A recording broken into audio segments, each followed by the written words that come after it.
In this video, I'm going to show you how to make the Rail Fence Quilt Block step by step. It's part of our Block of the Month series, and if you'd like to join us or find out more, I'll put a link down below. And if you're new around here, my name's Stacey. Thanks so much for watching this video. Let me show you how to make the Rail Fence Quilt Block. So the cutting instructions for this block are super simple, and you can get a copy over from my website. I'll put a link in the description below, but all we need is 3 fabrics and 4 pieces of each fabric cut at 2.5 inches by 6.5 inches. So now we're going to place our A, B and C pieces so they're in the correct position, just like this, and then we're going to place our A and B pieces right sides together. And then we're going to sew along this edge. So I'm just going to pin that in place. I'm going to line up the edges along this top edge and along the sides, and when I'm happy I will pop a few pins in.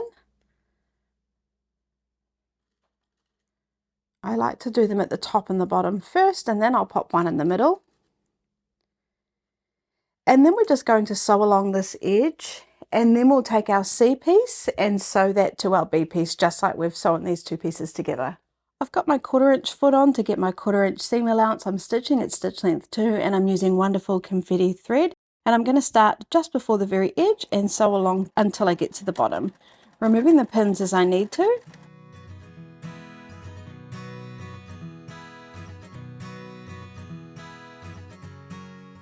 Now what I'm going to do is just quickly give that a press. Now we're going to set our stitches, which helps our stitches set into our block, making them stronger and our block lay flatter. Then I'm going to open it up and press my seams towards our B fabric.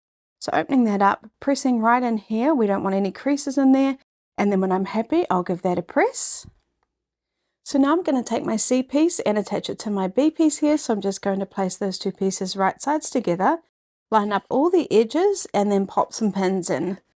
And pins are always optional, but I do prefer them, especially if you're a beginner. I just think you're going to get a much better finish, and it's just going to be more accurate for you.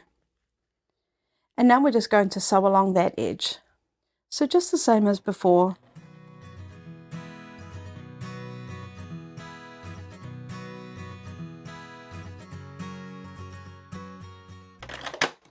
Now we'll press again. So setting those stitches and then pressing towards our C fabric.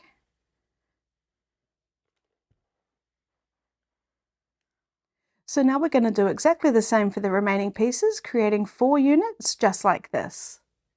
So now I've finished my 4 units, we're going to place them so they make up our block like our image above here. So the key is we want the A pieces always facing out, which creates our pattern.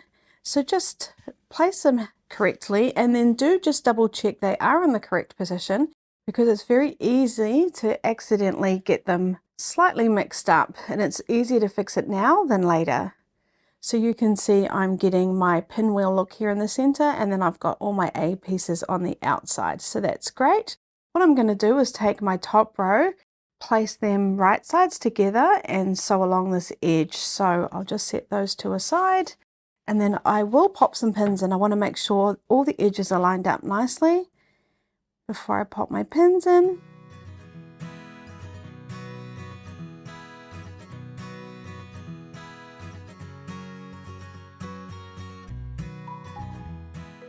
And now we're just going to sew along this edge just like we have been before.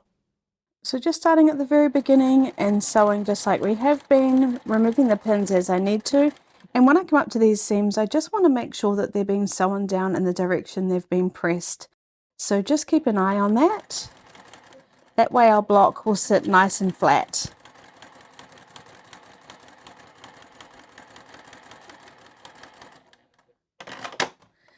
Then I'm going to take row 2 and do exactly the same.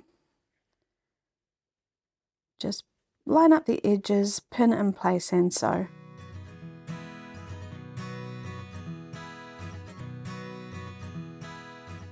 I'm actually going to sew on this side just so I can keep an eye on those seams.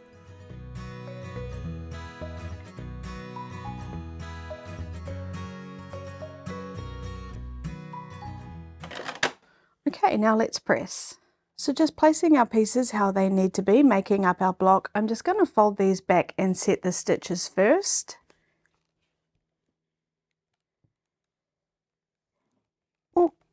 And then what we need to do is we want to press the seams in alternating directions. So we want to press these seams to the left and these seams to the right so that we can nest them.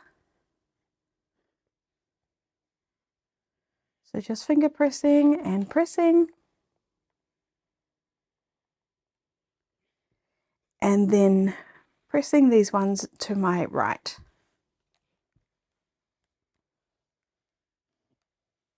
Okay, I'm just going to give them a once over and then let's sew those together. So just placing our pieces so they match our image again. Then what I'm going to do is place the 2 rows right sides together. And then in the center here, we've got some seams that meet up that we're going to nest. So we've got one set of seams folded and pressed going this way, the other set of seams pressed and going this way. So we want to butt them up against each other. So I'm just going to push them up against each other. They can't go any further, and then I know I'm happy. I like to open it up and just check I'm creating a nice straight line there. And I've lined up these edges as well, and then I'll pop a pin in. And then what I'll do is I will pin the rest of the block.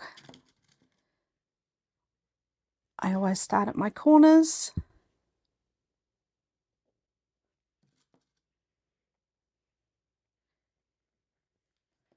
Lining up all these edges, and then we're going to sew along this edge just like we have been.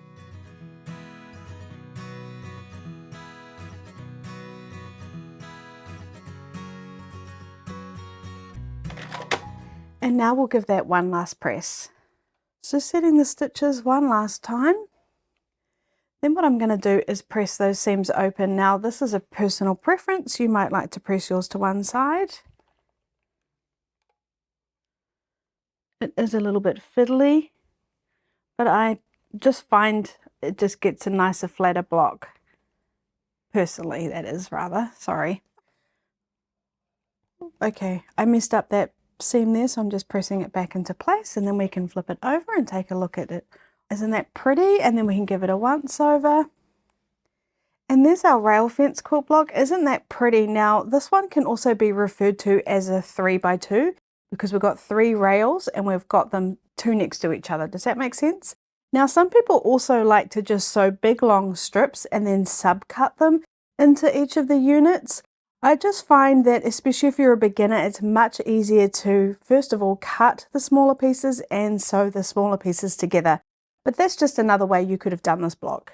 So there we have our rail fence quilt block. It's such a nice, easy, quick block to make. And if you're looking for more inspiration, I'll put a link up above for last month's block, which was the flock of geese block. Thanks so much, and I'll see you in the next video.